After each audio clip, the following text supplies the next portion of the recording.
छछेरा भाई का भाग्य खुल गया। राजा वीरभद्र बड़ा दयालु शासक था।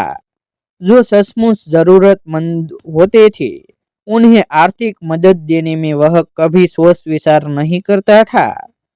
जैसे जब कोई नया व्यापार आरंभ करना चाहता था, कोई अपने परिवार को लंबी तीर्थ यात्रा पर ले जाना चाहता था, कोई बहुत दिनों से रोगग्रस्त रहता था और चिकित्सा के लिए धन का अभाव हो जाता था, तब वह निसंकोच उनकी मदद कर दिया करता था। आश्चर्य कि वे सभी राजा के पास वापस जाकर कृतज्ञ पूर्वक कहते कि उनका नया व्यापार बढ़ रहा है, कि उनके परिवार ने अनेक तीर्थ स्थलों के दर्शन कर देवताओं के आशीर्वाद लिए हैं, कि वह अब रोग मुक्त हो गया है और जीवन निर्वाह के लिए काम करने योग्य है।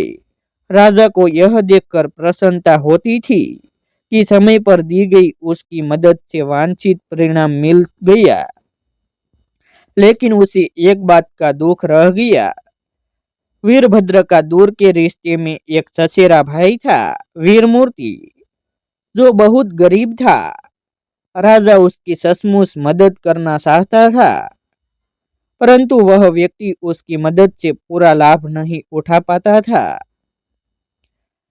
वीरमूर्ति एक अच्छा शिकारी था और भिन्न भिन्न विषयों पर कविताएं भी बनाता था और राजा को सुनाता था। राजा को कविता बहुत प्रिय थी। वीरमूर्ति जब भी आखेट से वापस आता या कविता सुनाता तो राजा उसे पुरस्कार देता, लेकिन धन का उपयोग करने से पहले ही या तो उसे चोर ले जाता अथवा मार्ग में उसका थैला खो जाता। इस प्रकार वह हमेशा गरीब का गरीब ही बना रहा। जब भी वह महल में आता तो वह मैले कुचले कपड़ों में होता और भूखा प्यासा रहता। एक दिन वीरमूर्ति ढेर सारे शिकार के साथ महल में आया। वीरभद्र उस पर बहुत प्रसन्न हुआ। उसने अपने दरबारियों के सामने उसे पुरस्कार देना चाहा। इसलिए उसने उन सबको बुलाकर कहा, आप सब मेरे ससुरे भाई वीरमूर्ति को जानते हैं। आज उसने ढेर सारे शिकार मारकर अपनी बहादुरी दिखाई है। मैं आप सब के सामने इसे पुरस्कार देना चाहता हूँ। तब राजा ने विधि पूर्वक उसे एक चमकदार नारंगी भेंट की और मुस्कान के साथ उसे विदा किया। वीरमूर्ति ने झुककर राजा को धन्यवाद दिया और दरबार से बाहर निकल गया। दरबार में कानाफूसी होने लगी। राजा अपने गरीब ससुरे भाई के साथ शरारत तो नहीं कर रहे हैं। राजा ने कानाफूसी सुन ली, लेकिन उस पर ध्यान नहीं दिया। न तो ससुरे भाई को और न ही दरबारियों को यह खबर थी कि पुरस्कार में दी गई नारंगी साधारण नहीं थी और उसमें मूल्यवान रत्न थे।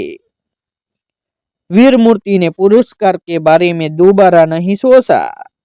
आखिर राजा ने दरबारियों के सामने उसकी बहादुरी की तारीफ की। उसके लिए यही बहुत बड़ी बात थी। मामूली नारंगी से यह कहीं अधिक बड़ा पुरस्कार था। उसे वह अपने थैले में डाल घर की ओर चल पड़ा। मार्ग में उसे एक भिक्षु मिला।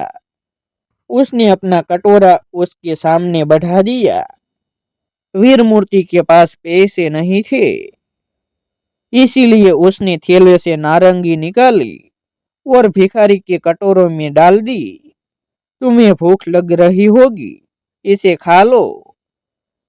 यह कहकर वीरमूर्ति चलता बना। भिक्षु यह देखकर आश्चर्य करने लगा कि नारंगी असामान्य रूप से भारी है। वह बहुत चमकदार थी, इसीलिए उसे राजा के पास ले जाने का उसने निश्चय किया। पहरेदारों ने राजा की दानशीलता को जानते हुए भिक्षु को महल के अंदर जाने दिया। जब वह दरबार के अंदर गया, राजा ने उसे बड़े आदर के साथ बैठाया भिक्षु ने सुनहली नारंगी निकालते हुए कहा, महाराज, कृपया इस गरीब भिक्षु का उपहार स्वीकार करें, किंतु इसके साथ मेरा आशीर्वाद है, चिरंजीवी भव। नारंगी को देखते ही वीरभद्र जान गया कि उसका अभागा भाई नारंगी का मूल्य समझ नहीं सका। उसने नारंगी स्वीकार कर ली और उसे चांदी के सिक्कों से भरा एक थैला भेंट किया। भिक्षु राजा को आशीर्वाद देकर चला गया। जब राजकीय आखेट की घोषणा की गई, तब वीरमूर्ति भी आखेटे को में शामिल था। इस बार भी उसने पहले की तरह अनेक शिकार किए। राजा ने पुनः उसे पुरस्कार में नारंगी दी। वीरमूर्ति ने सोचा कि यह दूसरी नारंगी होगी, इसलिए उसने वह थैले में रखकर दरबार से बाहर चला गया। मुख्य द्वार पर पहुंचने से पहले उसे एक दरबारी मिला। वह पान चबा रहा था। क्या तुम्हारे पास और अतिरिक्त पान है? वीरमूर्ति ने पूछा। उसने पान के बदले दरबारी को नारंगी दे दी। दरबारी ने दवी हंसी के साथ उसे स्वीकार कर लिया। वह जानता था कि उसे वह क्या करेगा। वह तुरंत राजा के पास गया और उसे नारंगी देते हुए बोला, यह आपके ससेरे भाई ने मेरे पान के बदले मुझे दिया है। आपने उसे यह 2 बार दी, लेकिन उसने संभाल कर अपने लिए नहीं रखा। महाराज, उसे मदद करने का कोई फायदा नहीं। वह जिंदगी में कभी कामयाब नहीं होगा। एक और राजकीय आखेट में उसकी बहादुरी के लिए राजा ने उससे तीसरी बार वह नारंगी दी। साथ ही यह कसम खाई कि यह उसकी आखिरी मदद है। वीरमूर्ति ने जब राजा के हाथ से नारंगी ली, तब वह जमीन पर गिरकर कई टुकड़ों में बिखर गए। उसके अंदर के मूल्यवान रत्न बाहर आ गए। क्षमा कीजिए महाराज, यह कहकर माफी मांगते हुए वीरमूर्ति रत्नों को एक एक कर सुनने लगा। साथ ही वह चकित भी था। उसने राजा के चेहरे की ओर देखा। राजा ने मुस्कुराते हुए कहा, मेरे भाई, तुम्हारा भाग्य खुल गया है।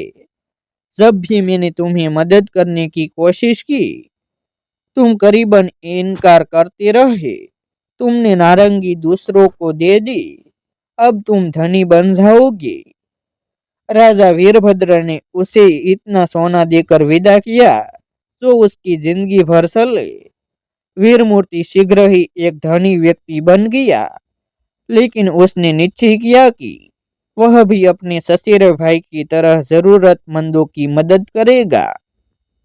ऐसे ही नए नए प्रेरणादायक वीडियो देखने के लिए हमारे YouTube चैनल सब्सक्राइब करें, वीडियो को लाइक करें और शेयर करें। फिर मिलते हैं एक नई स्टोरी के साथ।